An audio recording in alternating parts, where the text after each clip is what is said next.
Last frost date for gardening.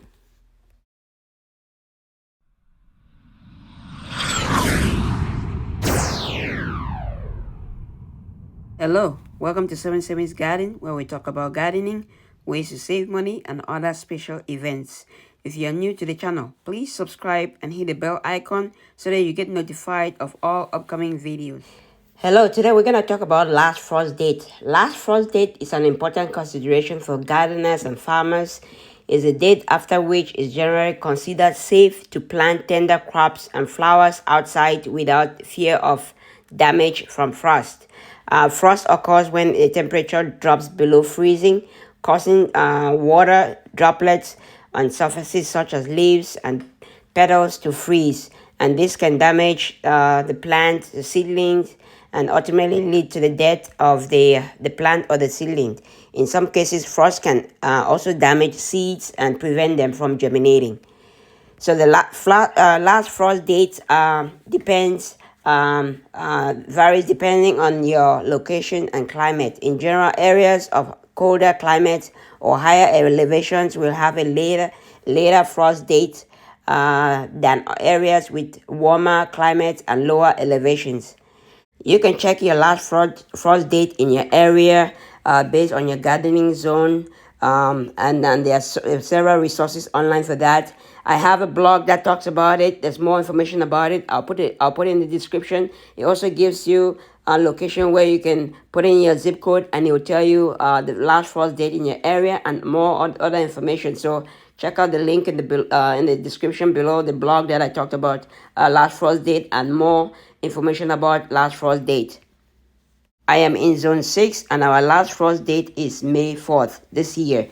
But what I usually do is just wait at least a week after that last frost date and look at the weather and see if there's any chance that any temperature is going to drop below 40.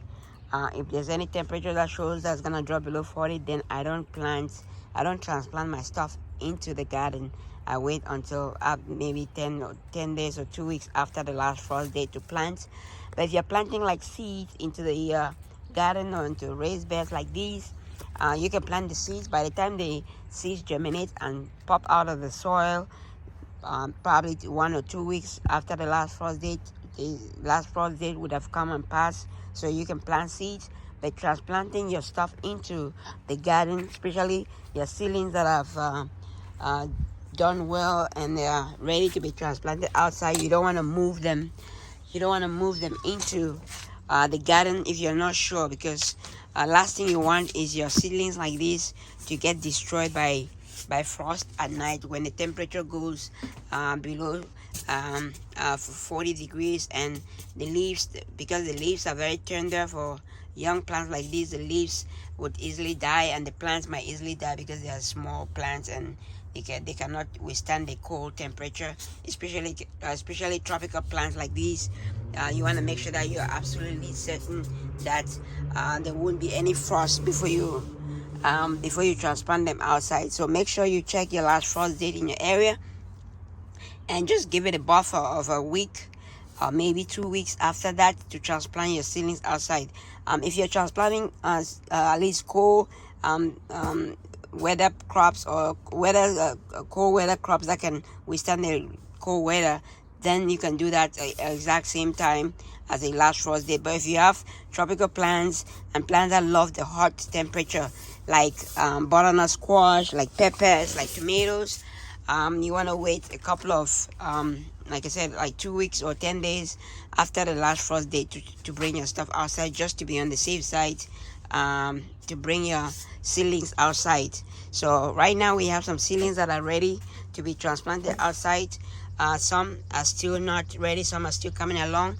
So I'll give it another 1 week from our last frost date and see how it goes, and hopefully within that time frame, at least one, the temperature would have gone up, and then two, at least I'll look at the weather forecast for the area and see what it says. If it says there's no longer temperatures around 40 or below, then I can transplant seedlings outside. But apart from that, I wouldn't want to bring my seedlings outside, especially like peppers and tomatoes and other crops that love the hot temperature, and they love the soil to be above 50 degrees for them to do well. So say better keep them inside or keep them in your greenhouse until you are able to guarantee that yes, there won't be any more frost after the last frost date. The last frost date is usually an estimate that the weather forecast weather forecasters give, that okay, based on your past history of your area, this is when they think the last frost date will be. It's not a guarantee. Sometimes it is true, sometimes it is not. That's what I'm saying. Check the last frost date in your area and see what it says, and before you transplant your seedlings outside. So hopefully this helps you out. We've had situations where people bring their young seedlings out early according to the last frost date, and there was an abnormal temperature and it killed their plants. So just make sure that you don't bring your seedling out too early and then you start looking for new plants to plant in your garden. Okay, that is it for today. I hope you liked the video. If you liked the video, please smash the like button. If you haven't subscribed to the channel, please subscribe to the channel and don't forget to share. Thanks for watching. Happy growing, everybody.